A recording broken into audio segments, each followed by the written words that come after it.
but let's get into our baseball, Brett, because there is more drama between the MLB and the MLB Players Association. It does not look like it's getting better. Well, I think drama is a fair way of putting it because it certainly isn't news. Like, what's the news? They didn't negotiate?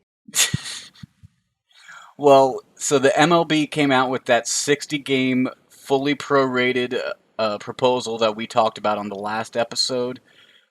The players, they tried countering with a 70 game proposal. However, that did not really fly with MLB, and they said they weren't going to counter that either. It was either vote on the 60 game proposal or nothing. So the players are apparently looking to vote on that, but that vote was supposed to be today on Sunday, and it got delayed. Yeah, well, I mean, I'm know you're aware, but I'm sure our listeners are aware. Tampa had a really bad weekend for COVID. It wasn't the only spot to have a bad weekend for COVID, Orlando as well, but two spring training facilities in Greater Tampa were shut down. The NHL facility was shut down. The Bucks had people get tested, so it was a mess specifically there. And Florida has had a terrible week overall with their rising coronavirus numbers. right, and there's a team in Tampa Bay that obviously will play there, and there's also a team in Miami. So you got to be worried when two teams are going to be affected by this. And yeah, I think it was smart for the players to delay. There's a team in Arizona. Arizona's spiking, so why not delay the vote a little bit? And Tony Clark, in a memo that was sent to Rob Manfred, basically said because of the MLB training camps having to be shut down, because after the Phillies shut theirs down in Clearwater and these other things happened in the Tampa, Florida area, the MLB temporarily closed all of the training camps for all of the teams for necessary cleaning and what have you.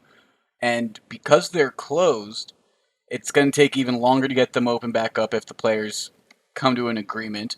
So Tony Clark said the earliest they could get there is June 29th, which leaves 66 days to play 60 games, which for the MLB is doable. They play a lot of games basically every single day throughout much of the summer, but the window is closing, Brett. The window is closing. It's you and I have not been very high on the return of baseball. I think what's going to end up happening here is, Manfred's going to invoke his whatever clause, and that's what we're going to get, and it'll be whatever. But that's what I feel. I'm right now. It seems like all the news out of Major League Baseball, as funny as this sounds, is like, hey, they offered this, but we won't really budge. And then the other people respond, hey, they offered us their thing, but we like what we sent them last time. So we're just going to send it again. like, It's a lot of posturing. It's a lot about money. It is.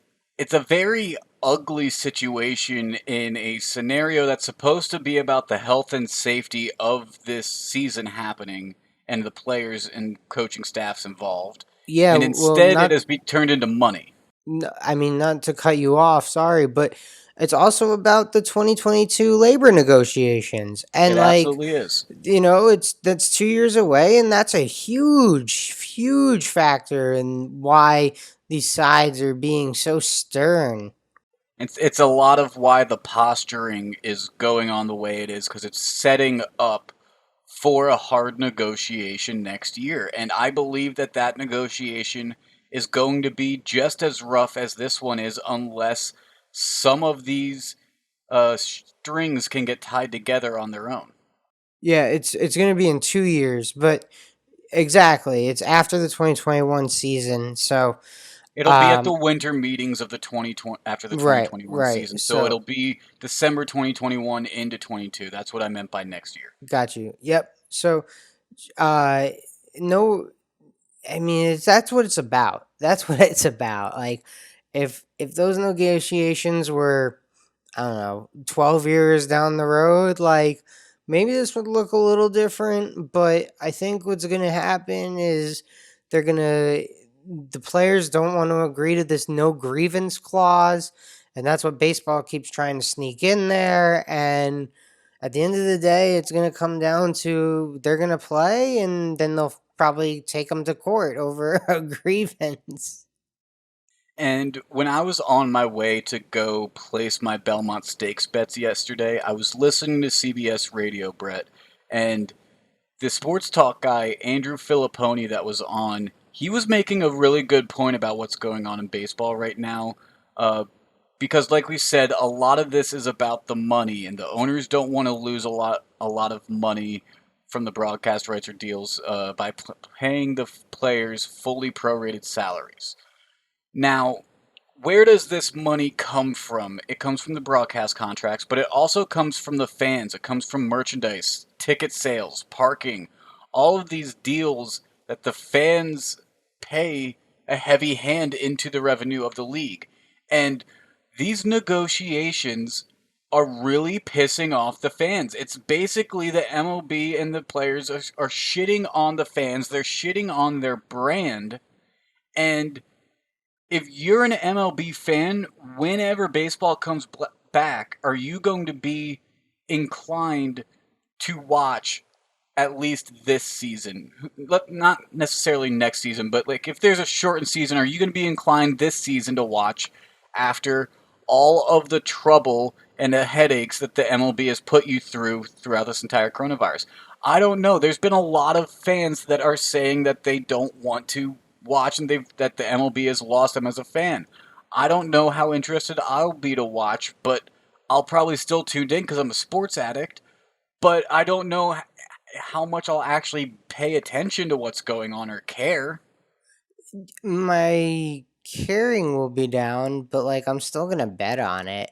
To be honest with you, like I'll tell you what, me and another one of our friends, we love taking Yankees overs. And there's nothing's changed with the Yankees lineup in a shortened season that makes me think they're still not going to hit 100. I mean, obviously, I need to shrink the numbers, but, you know, Aaron Judge could hit 15 home runs in 60 games, 20 home runs. So, like, you know, I still think they're going to put up runs. It just won't be as many for their season. But in an individual game, they could still score 10 runs. So I'm still going to have interest in betting it. You know, there will be fun props, I'm sure, each day because the sports books have gotten very creative over this time. So I'm sure there will be reasons for me to watch baseball, but to go back to your initial point, it's just yes, this has been an ugly negotiation. And to the point that you were making about the sports betting, I will be very interested to see if the fans and the sports bettors that took these futures like what you and I took with the MLB of we each took a team's over for total wins in the season. I had the Braves at 90 and a half. There's no way the MLB is going to even play 90 games this season. So, right now I can't even buy that bet back. It's locked. Are they just waiting for the MLB to announce what their season's going to be and then refund? Or am I going to lose that bet because there's not even going to be enough games played for the Braves to get that amount? Because that's You another should way. file a grievance. Fuck I the would I players. would You fire should I would file a file a grievance. grievance about that. Yeah, because That that is that's another way to crazy. piss off the fans. Yeah, that is ridiculous. Like, I mean, obviously the sports book is going to have to refund you that bet if they agree to a 60-game season. I did not place any of my bets because we did that in early March and I was like, great. I know who I'm going to pick. I have them down on the spreadsheet, but um I don't need to place these right this second. And then baseball didn't happen. So now FanDuel doesn't have all my money and I have been able to lose it on other things. Very nice. Well, we will see if the players and the MLB can get together and come up with a season. We'll see what interest there even is for that. I mean, there was $1 billion contract that the television station of Turner gave to the MLB just last week. So there's obviously some sort of a market there because of the ratings of how we've seen how golf's raising their ratings. We've seen how, and every sport has basically had higher television ratings. So you would imagine if the MLB can come back, they might have some elevated ratings. Elevated ratings, but we will see. It's the only time will tell about that.